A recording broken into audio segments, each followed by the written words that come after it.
Hey there, are you struggling with the E8 error code on your GE air conditioner? Don't worry, we have got you covered. In this video. We'll show you how to easily solve the E8 error code and get your AC up and running in no time. So, what does the E8 error code mean?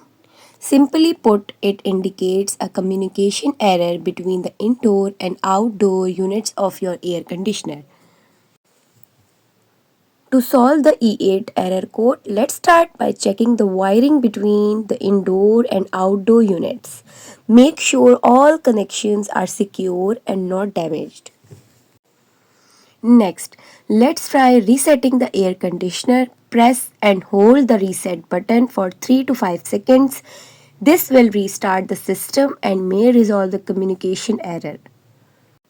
If the issue persists, let's check the outdoor unit. Ensure it's properly installed, level and free from debris. Also check the refrigerant level and ensure they are within the recommended range.